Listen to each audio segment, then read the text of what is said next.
ఆమె యూట్యూబ్ లో పెట్టినటువంటి వీడియోలో పెహల్గామ్ కి సంబంధించిన బ్లాగ్ కూడా ఒకటి ఉంది. ఆమె పెహల్గామ్ కి వెళ్ళి అక్కడ మొత్తం ప్లేసెస్ లన్నీ ఎక్స్ప్లోర్ చేసి ఆ వీడియో కూడా పెట్టడం జరిగింది. ఇప్పుడు దీని మీద కూడా కొత్త అనుమానాలు వ్యక్తం అవుతున్నాయి. నిజంగా ఈమెమన్నా ఈ వీడియో వాళ్ళకు పంపించి ఉగ్రవాదులు అక్కడ రావడానికి ఏమన్నా హింట్ ఏమన్నా ఇచ్చిందా అనేటువంటి సందేహాలు కూడా వ్యక్తం అవుతున్నాయి.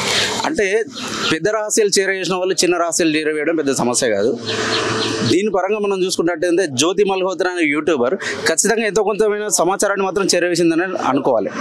ఎందుకంటే ఆయుధాలకు సంబంధించినటువంటి సైనిక స్థావరాలకు సంబంధించినటువంటి వీడియోలు ఇక్కడ నుంచి చేసి ఆమె పంపినప్పుడు ఇంకా ముందు ఇంకా ఆమెను వదిలేయడం వల్ల సమాజంలో ఇంకా అలాంటి వాళ్ళు ఇంకా చాలా మంది, అంటే ఈమెన్ చిన్న యూట్యూబరే కాదు, పెద్ద యూట్యూబరే కాదు, అసలు యూట్యూబరే కాదు, వాస్తవం చెప్పాలని ఆమె ఒక తీవ్రవాది కింద పరిగణించాలి. ఆమెను వెంటనే కఠినంగా శిక్షించాలి. అంతేకాకుండా ఇప్పుడు హైదరాబాద్లో మనం తీసుకున్నట్టు ఈరోజు దొరికినటువంటి వాళ్ళు ఉన్నారు కదా, సిరాజే కానీ సమీరే కానీ, వీళ్ళిద్దరిని కూడా వీళ్ళు ఇక్కడ నుంచి ఏ రహస్యాలు చేరవేశారు, వేరే దేశానికి సంబంధించినటువంటి మన దేశం అంటే మన భారతదేశానికి సంబంధించినటువంటి మన హైదరాబాద్ సంబంధించినటువంటి మన తెలంగాణ రాష్ట్రానికి సంబంధించినటువంటి ఏదైనా ముఖ్య అంశాలైనా ముఖ్య సమాచారాన్ని చేరవేసినట్టయితే వెంటనే వాళ్ళ మీద సీరియస్ యాక్షన్ తీసుకోవాలి. పౌరులను కాపాడాల్సిన బాధ్యత మాత్రం గవర్నమెంట్ మీద ఉన్నది. ఖచ్చితంగా సీఎం రేవంత్ రెడ్డి గారు సీరియస్గా తీసుకోవాలి. గవర్నమెంట్ అయినా కాంగ్రెస్ హయాంలోనే చాలా ఇంతకుముందు కూడా చాలా మనం పేలుల్లో అన్నింటినీ మనం బాధపడ్డాం. తెలంగాణ గవర్నమెంట్ వచ్చిన తర్వాత మేము పెద్దగా చర్యలు తీసుకున్నారు.